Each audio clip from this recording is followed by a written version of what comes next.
वंदे मातरम बच्चों, कैसे हो आप लोग। उम्मीद करता हूँ आप लोग अच्छे होंगे और पढ़ाई मस्ती के साथ कर रहे होंगे। आपको पता होगा कि हम लोग जो बेटा अभी पढ़ रहे हैं ये फिजिक्स है, 12th क्लास का यूनिट 4 है। एनसीईआरटी में एक पॉइंट है अल्टरनेटिंग करंट है ये, जिसको हिंदी में प्रत्यावर्ती धारा बोलते हो। और ये अल्टरनेटिंग करंट का लेक्चर 5th है, ठीक है ना, 5वां लेक्चर है, 5th लेक्चर है। और के सर्किट्स पढ़ेंगे आज। हमारा बेटा एक बहुत इंपॉर्टेंट पॉइंट है हमारे पास। देखो हम लोग क्या पढ़ रहे हैं, different types of alternating current circuit. मतलब विभिन्न प्रकार के हम लोग क्या पढ़ने वाले हैं, विभिन्न प्रकार के प्रत्यावर्ती धारा परिपथ, विभिन्न प्रकार के प्रत्यावर्ती धारा का परिपथ पढ़ने वाले हैं। और एक चीज आज फिर समझ, फेज डिफरेंस मतलब क्या हो जाएगा, जो कलांतर होता है। फेज डिफरेंस को फाई से डिनोट करते हैं। Between V and I, voltage और करंट के बीच का जो कलांतर होता है इन एसी सर्किट, किसमें, प्रत्यावर्ती धारा में, डिपेंड्स ऑन द रेसिस्टेंस। किस पे डिपेंड करता है, रेसिस्टेंस पे डिपेंड करता है, ठीक है ना। अब the components use in the circuits होगा, थोड़ा सा देख लीजिएगा, आर गिवन बिलो, ठीक है ना। ये सर्किट जो यूज हम लोग सर्किट का यूज करते हैं, जो सर्किट में हम लोग कंपोनेंट यूज करते हैं उसके रेसिस्टेंस पे डिपेंड करता है। मतलब सर्किट के अंदर आप एसी सर्किट के अंदर कौन कौन से कंपोनेंट को यूज करते हो। वैसे स्पेशली हम 3 कंपोनेंट का यूज करते हैं, ओमिक रेसिस्टेंस, फिर इंडक्टेंस और दूसरा कैपेसिटेंस, ठीक है ना। मतलब इंडक्टर बोल सकते हो, इंडक्टेंस को इंडक्टर भी बोलते हैं, कैपेसिटेंस को कैपेसिटर भी बोलते हैं। देखो हमको पूरा 7 टाइप्स के हम लोग को सर्किट पढ़ना है। कितने टाइप्स के सर्किट को पढ़ना है, 7 टाइप्स का। पहला क्या होता है बताओ, पहला होता है AC circuit having only ohmic resistance. AC परिपथ जिसमें केवल ओमी प्रतिरोध हो, एसी परिपथ जिसमें केवल क्या हो, ओमी प्रतिरोध हो। फिर सेकेंड क्या पढ़ना है, सर्किट्स हैविंग ओनली कैपेसिटर्स। मतलब क्या बोलोगे, एसी परिपथ जिसमें केवल क्या हो, धारिता जुड़ी हो, एक धारिता बस जुड़ी हो। Circuit having only an inductor, तो इसको क्या बोलोगे, एसी परिपथ जिसमें क्या हो, एक केवल क्या हो, प्रेरकत्व जुड़ा हो, केवल प्रेरकत्व जुड़ा हो।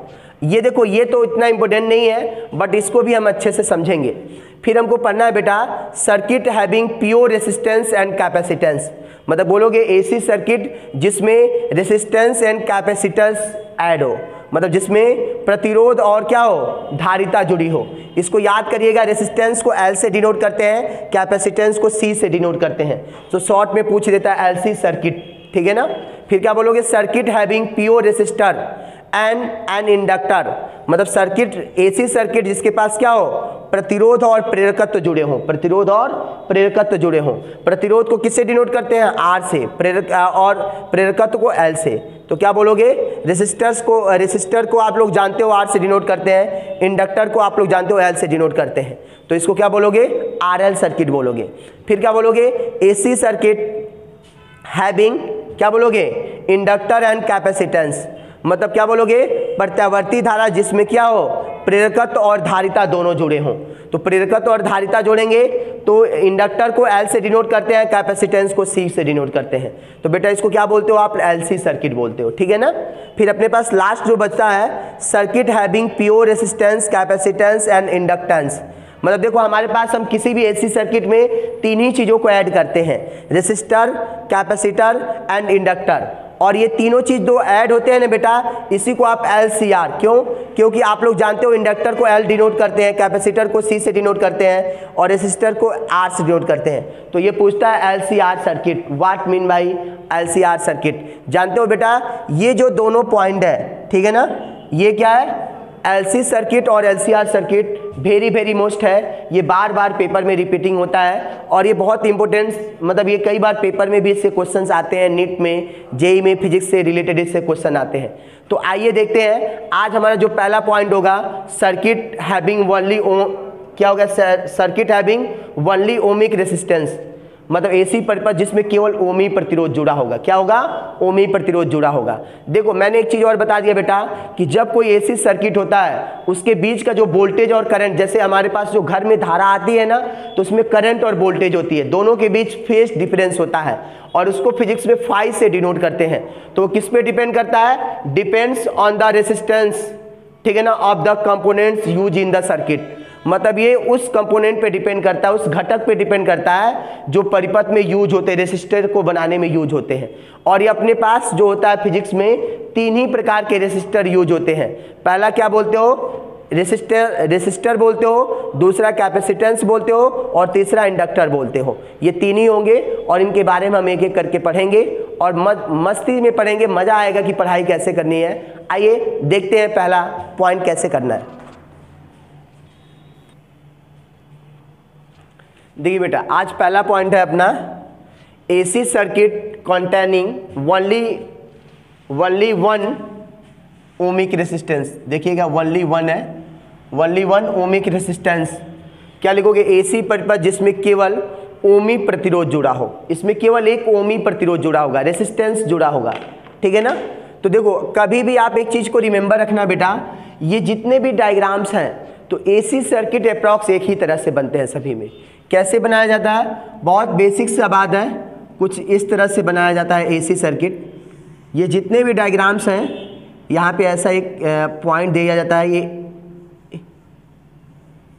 फिजिक्स में एसी सर्किट को ऐसे डिनोट करते हैं, ये एसी सोर्स है, ये देखो यहाँ पे क्या होता है बेटा, ओमिक रेसिस्टेंस हो गया ना। तो ओमिक रेसिस्टेंस को आप क्या लिखते हो, आप लोग आर लिखते हो। क्या लिखते हो, आर। इधर सर्किट में मान लो आई करंट जा रहा है और इसके इक्वेशन को V=V0 साइन ओमेगा टी लिखते हैं। जैसे ही देखो किसी सर्किट में एसी सोर्स लगाओगे ना तो तुरंत ये इक्वेशन आपको V=V0 साइन ओमेगा टी, कई बुकों में बेटा E=E0 साइन ओमेगा टी भी लिखा रहता है। क्या लिखा रहता है, E=E0 साइन ओमेगा टी भी रखा रहता है। तो देखो यदि सेम सर्किट होगा ना तो इसमें जो वोल्टेज होता है, मतलब क्या होता है, वोल्टेज और जो अल्टरनेटिंग ईएमएफ होता है, इलेक्ट्रोमोटिव फोर्स होता है, वो दोनों सेम होते हैं। यदि सर्किट सेम है तो सेम होता है। कई बुक में इसे E=E0 साइन ओमेगा टी रखा है, तो आप E भी करके कर सकते हो, लेकिन हम V=V0 साइन ओमेगा टी इसलिए रख रहे हैं कि हम लोग जब 9-10 से ही वोल्टेज और करंट के बारे में स्टडी किए हैं, तो वोल्टेज और करंट हमारे लिए थोड़ा सा लैंग्वेज ईजी है। अब एक बात बताओ, यहाँ पे आप क्या लिख सकते हो, क्या यहाँ पे हम लिख सकते हैं ना कि ये क्या बताओ, एसी सर्किट है, तो क्या लिखोगे, where resistance is connected in AC voltage source. ये जो प्रतिरोध है is connected AC voltage source, then AC current is या AC voltage is represented by given equation. क्या लिखोगे आप यहाँ पे, क्या लिखोगे, पे जो प्रतिरोध आर है किसी क्या है, प्रत्यावर्ती सोर्स के सहायता से, प्रत्यावर्ती वोल्टेज की सहायता से जुड़ा हुआ है, अतः प्रत्यावर्ती धारा को प्रत्यावर्ती वोल्टेज को निम्न समीकरण द्वारा व्यक्त किया जाएगा। मैंने क्या बोला, यहाँ ओमी प्रतिरोध किसी एसी वोल्टेज स्रोत के साथ जुड़ा हुआ है, अतः एसी वोल्टेज स्रोत को निम्न समीकरण द्वारा व्यक्त किया जाएगा। कोई दिक्कत तो नहीं है ना। यहाँ पे अपने को वर्डिंग में आप लोग लिख लोगे, क्या लिखोगे, here resistance R is connected AC voltage source, then AC voltage represented by given equation. और किस इक्वेशन से रिप्रेजेंट होता है, V=V0 साइन ओमेगा टी। देखना बेटा, कोई भी डेरिवेशन हो, आप एक चीज रिमेंबर रखना, जब भी एसी वोल्टेज सोर्स लगाओगे तो V=V0 साइन ओमेगा टी आपको 100% मिलेगा, ठीक है ना। इसमें तो किसी को डाउट नहीं है ना। तो हम लोग बताओ, हम लोग क्या करेंगे, एसी वोल्टेज को निम्न समीकरण द्वारा व्यक्त कर सकते हैं। इतना ऊपर अपने को वर्डिंग लिख लेना है। क्या लिखोगे, यहाँ पर ओमी प्रतिरोध आर किसी एसी वोल्टेज स्रोत के साथ जुड़ा हुआ है, अतः एसी वोल्टेज को निम्न समीकरण द्वारा व्यक्त करते हैं या व्यक्त करेंगे। इंग्लिश में इसको कैसे लिखोगे, here ohmic resistance R connected AC voltage source, then AC voltage represented by given equation. और ये इक्वेशन क्या मिलेगा, V=V0 साइन ओमेगा टी। मैं अब बहुत बेसिक पढ़ा रहा हूँ क्योंकि ये बेसिक चीजें हैं, यदि आप इसको अंडरस्टैंडिंग कर रहे हो, समझ रहे हो, तो आपको ये बहुत ईजी लगेगा। अच्छा बताओ, इफ यहाँ पे किसके बाद वर्डिंग लिखना है, if I current flow through the circuit, if I current flow through the circuit, then क्या हो जाएगा, if I current flow through the circuit and apply voltage is V, then Ohm's law या by Ohm's law, ठीक है ना। यदि परिपथ में आई धारा प्रवाहित हो रही हो और प्रतिरोध के सिरों पे आरोपित विभवांतर भी हो, तो बताओ ओम के नियम से, बाई ओम्स लॉ क्या हो जाएगा, बाई ओम्स लॉ क्या हो जाएगा, यहां पे एक वर्डिंग लिख लेना है, if I current flow through the circuit and apply voltage is भी बाई ओम्स लॉ क्या हो जाएगा, क्या हो जाएगा जल्दी बताओ, आई इज इक्वल टू क्या होता है, भी अपॉन आर होता है। आप लोग एक चीज जानते ही हो कि भी प्रोपोर्शनल टू आई होता है, तो V is equal to R I होता है, और यहाँ से आई निकालोगे तो I is equal to V upon R आ जाएगा, ये आप लोग जानते हो। तो बाई ओम्स लॉ हम लोग जानते हैं, वी नो, क्या जानते हैं हम लोग, आई is equal to V upon are. Putting value भी इन इक्वेशन फर्स्ट, तो यहाँ पे क्या कर दोगे, समीकरण 1 से हम लोग क्या कर रहे हैं, पुटिंग वैल्यू भी इन इक्वेशन फर्स्ट, समीकरण 1 से भी का मान रखो यहाँ पे, तो क्या हो जाएगा, then I is equal to V के जगह पे क्या लिखोगे आप, भी 0 साइन ओमेगा टी, ठीक है ना, अपॉन क्या हो जाएगा, ये आर है तो इसको यहाँ पूरा में लिख लो, यहाँ हो जाएगा। अच्छा बताओ भी 0 अपॉन आर को क्या लिखते हैं आप, भी देखो आई इज इक्वल टू, अब यहाँ पे एक बात को समझो, आई is equal to V upon are है, ये तो सेम सर्किट का रेसिस्टेंस है, ये तो कांस्टेंट होता है, ये चेंजिंग तो होता नहीं है। लेकिन अब आपसे हम पूछ दें कि यदि यहाँ पे हम V1 लिख दें, V1 अपॉन आर, तो आप बोलोगे कि सर यहाँ पे कुल मिला के I1 आ जाएगा, आएगा कि नहीं आएगा। यदि V2 क्यों, क्योंकि ये डायरेक्टली प्रोपोर्शनल होता है, यदि V चेंज होगा तो I भी चेंज होगा, ठीक है ना। आप ओम्स लॉ में जानते हो ना, V क्या होता है, अप्लाइड वोल्टेज क्या होता है, directly proportional to the flowing current through the conductor. जो अप्लाइड वोल्टेज होता है, जो चालक के सिरों पे आरोपित विभवांतर होता है, प्रवाहित धारा के अनुक्रमानुपाती होता है। तो अब एक बात बताओ बेटा, मतलब ये तो सेम सर्किट का है, तो रेजिस्टेंस ऑलवेज सेम होगा। अब यहाँ से करंट यदि हम मैक्सिमम फ्लो करेंगे, तो करंट फ्लो करेंगे तो V भी चेंज होगा। तो मतलब यदि I1 यदि हम पूछेंगे तो V1 अपॉन आर लिखोगे। यदि हम आपसे पूछ लो I0 पूछें तो आप क्या लिखोगे, मतलब V0 अपॉन सर आर आप बोलना चाहते हो, तो बताओ V0 अपॉन आर के जगह पे बेटा क्या लिख सकते हो, I लिख सकते हो ना। तो I is equal to I0 sine omega t मिल गया, मिला कि नहीं बेटा। और देख रहे हो ये इक्वेशन सेकेंड मिल गया, देख रहे हो यहाँ वोल्टेज का समीकरण क्या है, V is equal to V0 sine omega T, और यहाँ धारा का समीकरण क्या है, करंट का equation I is equal to I0 sine omega T.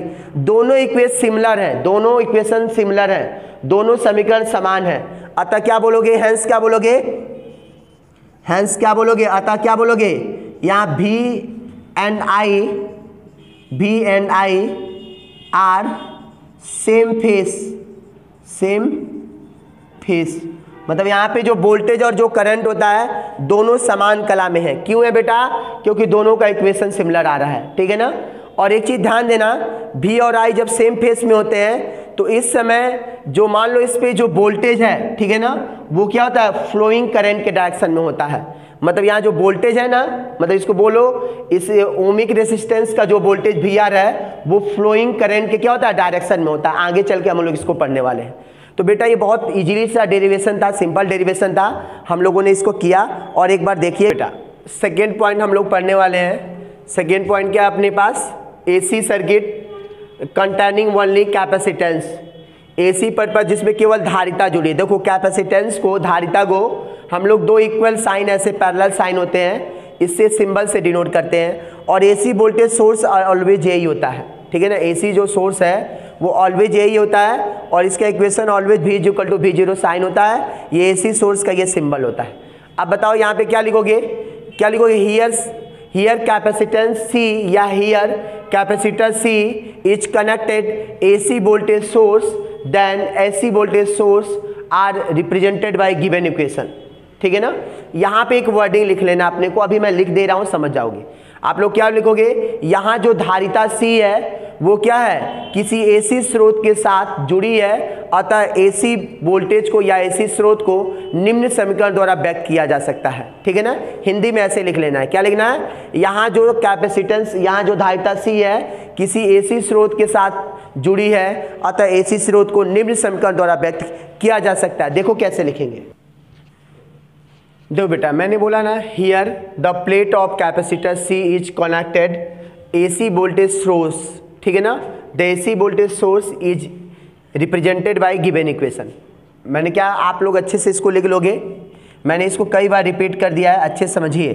तो क्या हो जाएगा, V इज इक्वल टू क्या हो जाएगा, इक्वेशन क्या बनता है, V equal to V zero sine omega T बोलता है, बनता है ना अपने पास। ये ओमेगा क्या है बताओ, V जीरो क्या है, पिक वैल्यू ऑफ वोल्टेज का पिक वैल्यू है, प्रत्यावर्ती धारा का अधिकतम मान है, शिखर मान है, ठीक है ना। इतना आप लोग लिख लोगे। इफ द, मान लो ये दोनों प्लेट के बीच का आवेश क्या Q है, दोनों प्लेट के बीच चार्ज कितना है, Q है। तो बताओ इस समय आप लोग क्या लिखोगे, बाय डेफिनेशन ऑफ कैपेसिटेंस। अच्छा एक बात बताओ बेटा, मुझे I निकालना है ना, तो I निकालने के लिए आपको क्या करना पड़ेगा, dq अपॉन dt, याद है ना, the rate of change of flow, the rate of charge of flow is called current, the rate of charge of flow is called current. तो हमें क्या होता है, I equal to dq upon dt होता है, तो निकालना है। तो क्या लिख सकते हो यहाँ पे, if the charge on the plate, if the charge on the plate of, लिख लेना capacitor C is Q, then देखो बेटा क्या है कि हम ज़्यादा वर्डिंग नहीं लिख पाएंगे क्योंकि ये कंसेप्ट आपको क्लियर नहीं हो पाएगा, ठीक है। मैं बोल दूंगा तो आप लोग इसको राइट डाउन कर लेना, ठीक है। तो अच्छा बताओ, C इक्वल टू आप लोग जानते हो, C इक्वल टू क्या होता है, Q अपॉन V, आप लोग जानते हो ना, C equal Q upon V होता है। तो हम पहले बाय डिफिनीशन ऑफ कैपेसिटेंस, तो हम यहाँ से क्या निकालेंगे, C इक्वल टू क्या निकालोगे, Q अपॉन V निकालोगे, या यहाँ से क्रॉस मल्टीप्लिकेशन करा दोगे तो Q इक्वल टू क्या निकालोगे, CV निकालोगे, या Q इक्वल टू क्या हो जाएगा, C रहेगा, V की जगह पे ये वैल्यू सब्स्टिट्यूट कर दो, V जीरो क्या हो जाएगा, साइन ओमेगा क्या हो जाएगा, T हो जाएगा, और ये इक्वेशन सेकेंड बन गया। बताओ वी नो दैट, हम लोग जानते हैं ना, the rate of charge of conductor is called, the rate of charge of flow on the conductor is called क्या बोलते हैं, करंट। तो आप लोग जानते हो I इक्वल क्या होता है, dq अपॉन क्या होता है, dt होता है कि नहीं होता है। अब इसको हम लोग क्या करेंगे बेटा, यहाँ पे प्लेस करेंगे। तो यहाँ पे आप जब प्लेस करोगे तो I इक्वल टू क्या हो जाएगा, d बाई dt हो जाएगा, और Q के जगह पे यहाँ से वैल्यू इक्वेशन सेकेंड है, तो आप यहाँ पे क्या लिखोगे, CB0 साइन ओमेगा टी होता है, क्या होता है, CB0 क्या होता है, CB0 साइन ओमेगा टी होता है, हमने यहाँ पे प्लेस कर दिया।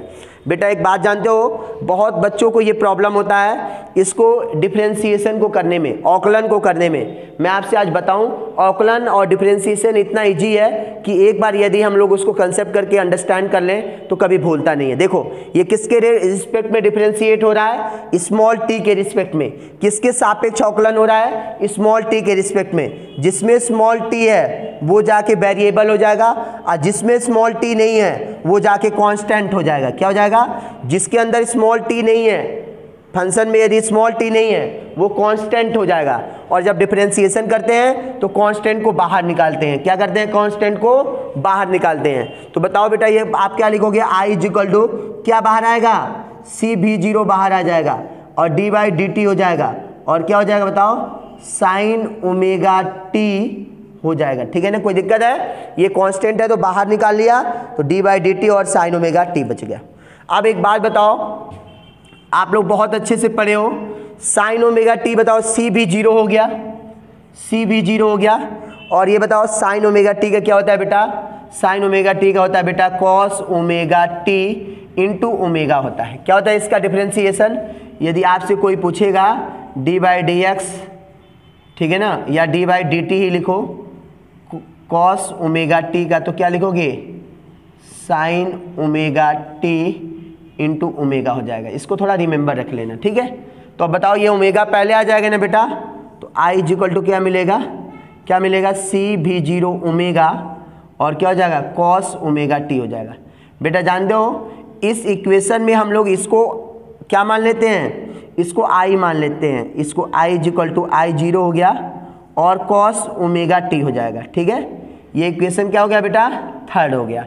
ठीक है ना, where I0 is equal to peak value of AC, current का पिक वैल्यू है, जिसकी वैल्यू क्या होता है, CB0 ओमेगा होता है। अभी बता रहे हैं, बहुत अच्छे से क्लियरिटी करवाएंगे, बहुत मजेदार चैप्टर है। और ये सब तो हलवा है, बना बनाया हलवा है, जैसे मुंह में डालोगे घुल जाएगा। इसको बनाना भी नहीं है, केवल एक बार कंसेप्ट करना है कि हलवा कैसे बनाते हैं, हलवे की विधि पे इसको भी हम लगा रहे हैं। ठीक है ना, तो I equal to I0 sine omega T होगा। अब एक बात बताओ बेटा, हम लोग क्या करते हैं, ये जो वोल्टेज इक्वेशन है और करंट इक्वेशन का कंपेयरिंग करते हैं। तो ये देखो I है, यहाँ पे V है, यहाँ पे V0 है, यहाँ I0 है, लेकिन यहाँ साइन है, यहाँ कॉस है। तो साइन और कॉस कभी भी क्या होता है, इसका कंपेयरिंग नहीं होगा ना। तो आप लोग इसको कॉस को साइन में चेंज कर दो। आप लोग फॉर्मूला जानते होंगे, यदि थोड़ा भी आप बेसिक चीज़ों को जानते होंगे, ये क्या हो जाएगा साइन, ठीक है ना, और क्या हो जाएगा साइन, क्या हो जाएगा omega T plus pi by 2 हो जाएगा, ठीक है। ऐसा हमने क्यों लिख दिया, यदि आप हमसे पूछेंगे तो हम आपको बताएंगे, क्या बताएंगे, कॉस जो होता है कॉस थीटा, ठीक है ना, इज इक्वल टू क्या होता है sine pi by 2 plus theta.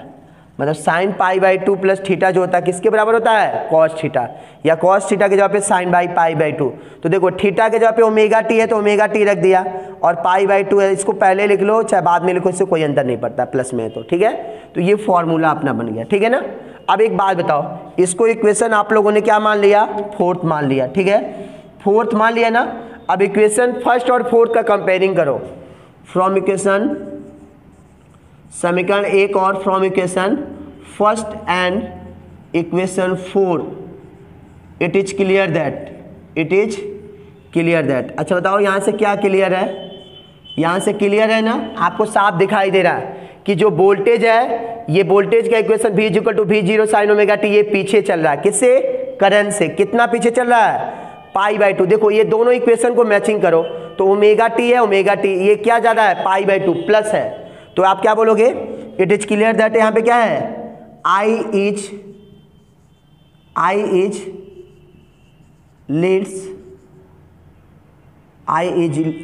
lead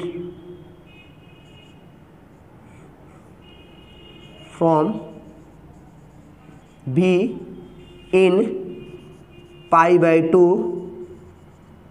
radian, ठीक है ना, या इसे 90 डिग्री भी बोल सकते हो। ये क्या लिखोगे, यहाँ पे जो करंट है वो वोल्टेज से पाई बाई 2 या 90 डिग्री अग्रगामी है। लीड का मतलब होता है आगे चल रहा है, लीड दे रहा है मतलब आगे चल रहा है, ठीक है ना, इसको अहेड भी बोलते हैं। तो क्या लिखोगे, यहाँ पे जो करंट है वोल्टेज से क्या हो रहा है, पाई बाई 2 रेडियन और 90 डिग्री क्या हो रहा है, आगे चल रहा है, ठीक है ना।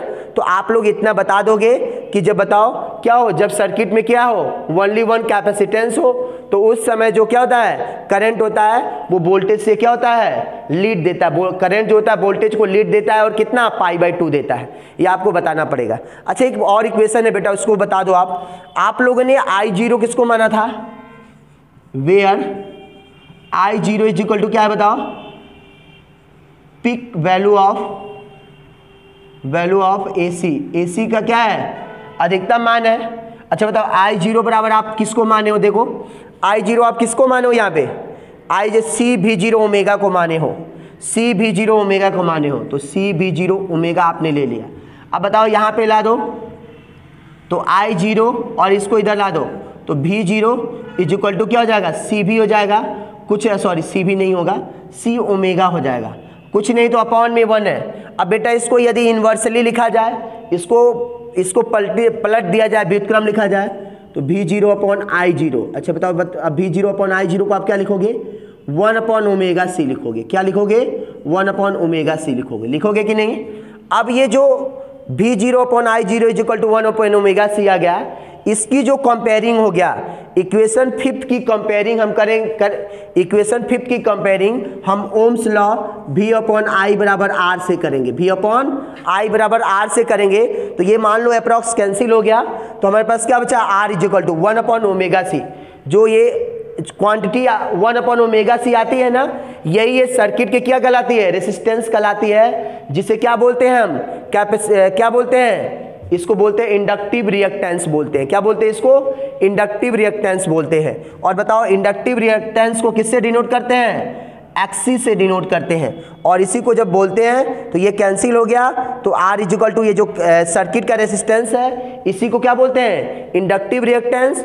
और ये जो वैल्यू होता है, इसको इंडक्टिव कैपेसिटेंस को हम लोग एक्सी से, और 1 upon XC is equal to omega C होता है। आप जाके देखिएगा, मैंने आपको लेक्चर में समझाया था। ओमेगा की वैल्यू भी जो होती है, ओमेगा इज इक्वल टू क्या होती है, but omega is equal to जो वैल्यू होती है बेटा, XC is equal to omega is equal to 2 pi nu होता है, क्या होता है 2 पाई न्यू होता है, तो एक्स इज इक्वल टू लिख सकते हो 1 अपॉन यहाँ पे 2 पाई न्यू सी भी लिख सकते हो, ठीक है ना। तो ये आप बता दोगे कि ये कहाँ से आ रहा है और बहुत अच्छे से कंसेप्ट करा दोगे।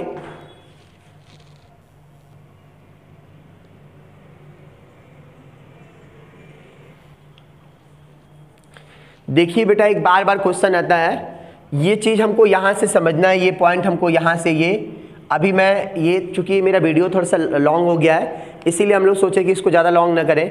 वी नो दैट हम जानते हैं कि अभी मैंने आपको पढ़ाया था क्या होता है, ठीक है ना। इसको एक्सिस से डिनोट करते हैं 1 अपॉन ओमेगा सी, ओमेगा की वैल्यू 2 पाई न्यू हो गया और एक्स इज इक्वल टू क्या हो गया 1 अपॉन 2 पाई न्यू सी हो जाएगा।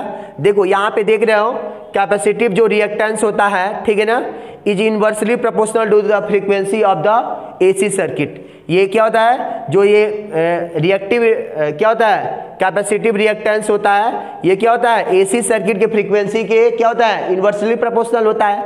तो यदि बताओ एसी सर्किट का क्या हो जाएगा फ्रीक्वेंसी इंक्रीज करेगा तो ये क्या हो जाएगा कैपेसिटिव रिएक्टेंस क्या होगा डिक्रीज कर जाएगा। ये एसी में होता है, क्यों, क्योंकि एसी ऑलवेज टाइम के रिस्पेक्ट में अपनी वैल्यू को क्या करती है मतलब इंटरचेंज करती रहती है। तो बताओ ये डीसी सर्किट में क्या हो गया, यहाँ पे जो धारिता प्रतिघात, इसको हिंदी में बोलते हैं धारिता जो प्रतिघात होती है वो क्या होती है, वो क्या होती है आवृत्ति के व्युत्क्रमानुपाती होती है। आवृत्ति बढ़ेगी तो प्रतिघात का मान मतलब घट जाएगा, आवृत्ति बढ़ेगी तो प्रतिघात घट जाएगा, क्योंकि एसी में इसका मान बदलता रहता है। लेकिन देखो डीसी सर्किट में क्या होता है ऑलवेज जो मैग्नीट्यूड होता है इसका सेम होता है, वो बढ़ता घटता नहीं है। तो डीसी सर्किट के लिए जो फ्रीक्वेंसी होती है 0 हो जाएगी, तो एक्स इज इक्वल टू क्या हो जाएगा 1 अपॉन यहाँ पे 0 रख दोगे न्यू के जगह पे, तो 1 अपॉन टोटल 0 का इंटू कराओगे 0 आ गया, 1 अपॉन इनफाइनाइट जो 1 अपॉन 0 होता है बेटा इसकी जो वैल्यू होता है इन्फिनिटी होता है, तो मैंने इन्फिनिटी रख दिया। मतलब क्या क्लियर हो रहा है कि जो ये कैपेसिटिव रिएक्टेंस जो होता है ये डीसी को फ्लो नहीं होने देता, डीसी को ब्लॉक कर देता है। क्यों, therefore the capacitance reactance, therefore capacitive reactance of DC circuit is infinite. मतलब डीसी सर्किट के लिए क्या होता है कैपेसिटिव रिएक्टेंस इनफाइनाइट होता है। हैंस द कंडेंसर, जो अपने फैन में कंडेंसर लगा होता है ना, बाईपास एसी, एसी को जाने देता है बट ब्लॉक डीसी, डीसी को रोक देता है। बार बार आपसे पूछा जाता है कि अपने फैन में लगा हुआ जो कंडेंसर होता है एसी को फ्लो होने देता है बट डीसी को रोक देता है, डीसी करंट को रोक देता है। क्यों, ये कारण हमको समझाना है और ये बहुत इंपॉर्टेंट क्वेश्चन है। वर्डिंग आप यहाँ से यहाँ तक अच्छे से ऐसे ही लिखोगे और ये मोस्ट क्वेश्चन है, एक बार रिविजन कर। चलिए हम लोग मिलते हैं नेक्स्ट लेक्चर में। Thank you all of you, bye, take care.